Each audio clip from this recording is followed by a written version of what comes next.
আসসালামু আলাইকুম এভরিওয়ান, কি অবস্থা সবার? আমি Tashik from Kicks and Six. Last 2 দিন আমরা যারা বার্সা ফ্যান আছি তাদের জন্য সময়টা অত ভালো না। হ্যাঁ, এটা সময়টা ভালো না। এর প্রধান কারণ যেটা সবাই জানেন যে আমরা বার্সেলোনা ইউসিএল থেকে বের হয়ে গেছে। এবং কার কাছে বের হয়েছে? পিএসজি। যাদেরকে আমরা ওই ট্রমাটা দিছিলাম, যে এটা এখন ওরা আমাদেরকে ফেরত দিছে। এটা প্রথম কারণ হচ্ছে ইউসিএল থেকে আমরা বাদ পড়ছি। দেন আরেকটা কারণ হচ্ছে ডেমবেলে আমাদের এগেনস্টে গোল করছে। ও ইউসিএল এখন পর্যন্ত মনে হয় 2টা গোলই করছে, অ্যান্ড 2টা গোলই আমাদের এগেনস্টে করছে। ওরে এত টাকা দিয়ে আমরা টিমে নিলাম, দেন ও বেশিরভাগ সময় আমাদেরকে সার্ভিস না দিয়ে হসপিটালে কাটাইছে। দেন আচ্ছা, ওইসব বাদ, ওইসব ওরে আমরা ব্লেম করবো কেমনে? ওরে ব্লেম করার মতো কিছু না। ও এখন সেমিফাইনালে খেলতেছে, আমরা খেলতেছি না। তবে ওই একটা কথা আছে না, যে মানে কি, নিজের ক্লাব যখন খারাপ খেলে তখন আপনার এনার্জি লেভেলটা ডাউন থাকে। আমি ভাবছিলাম এরকম একটা ভিডিও বানাবো যখন আমরা জিতবো। জিতার পর আমি এরকম একটা ভিডিও বানাবো, সবার সাথে কথাবার্তা বলবো, একটা লং ফরম্যাট একটা ভিডিও বানাবো। তবে আমরা হেরে গেছি। অ্যান্ড দেন আরেকটা কাহিনী হচ্ছে, আমরা যখন হারছি তারপরের দিন ম্যাচ ছিল রিয়াল মাদ্রিদের, এবং তারা গ্রেট, মানে অসম্ভব ভালো খেলছে। আপনি রিয়াল মাদ্রিদ আর ইউসিএল দুইটা জিনিস কখনো মানে আলাদাভাবে দেখতে পারবেন না। এরা, আমি একজন বার্সা ফ্যান, তবু আমি মানছি এটা কোনো ভিউজের জন্য না, বাট অ্যাকচুয়ালি ট্রু। তবে এই যে মোমেন্টটা আছে বার্সেলোনা, আমি 2 দিন পর রিয়েলাইজ করলাম যে অ্যাকচুয়ালি আমরা কিন্তু এতটা আশা করি নাই।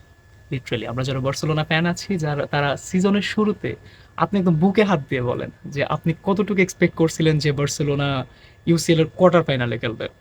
আমি সত্যি কথা বলতেছি, আমি গত বছর আমি অনেক বেশি এক্সপেক্ট করছিলাম, যখন আমরা বায়ার্নের ইন্টার মিলানের সাথে আমরা যখন একই গ্রুপে পড়ছিলাম, আমি ভাবছিলাম যে আমরা তখন, কারণ আমরা তখন লেওয়ানডস্কির সাইন করছি, রাফিনিয়ারে সাইন করছি, আমি ভাবছি যে এবার আমাদেরকে আটকাবে কে।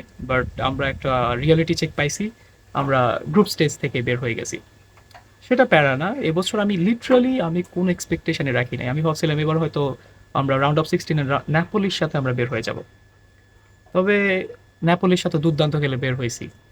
এখন এই ভিডিও বানানোর মেইনটা হচ্ছে কি, আমরা যারা বার্সেলোনা ফ্যান আছি আমরা অনেক হোপলেস হয়ে গেছি। অ্যাকচুয়ালি হোপলেস হওয়ার মতো কিছুই নাই। আমাদের কোচ, আমি একটা স্ট্যাট পড়ছিলাম যেখানে লামাসিয়ান প্রোডাক্ট মনে হয় কত, উনি অনেকজন খেলাইছেন।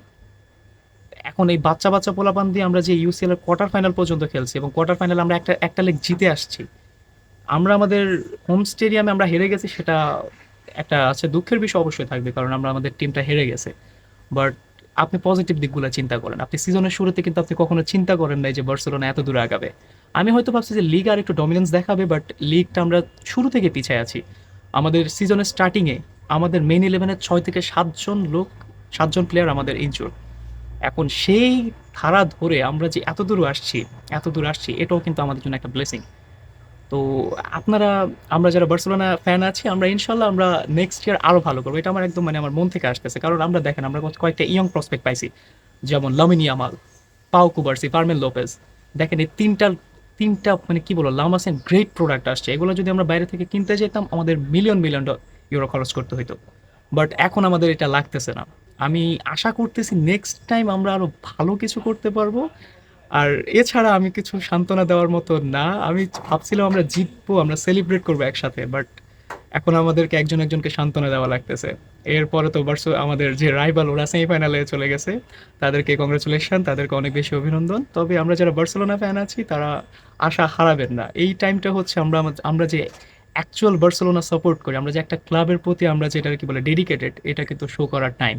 না হলে দেখেন যে আমি কালকে একটা স্ক্রিনশট দেখছিলাম, আমার ফ্রেন্ড একটা আমাকে স্ক্রিনশট পাঠাইছিল আমার কমেন্টে, যেখানে একটা ভাই, উনি 2012 থেকে 2022 সাল পর্যন্ত বার্সেলোনা সাপোর্ট করছেন, দেন এখন ম্যান সিটি সাপোর্ট করতেছেন।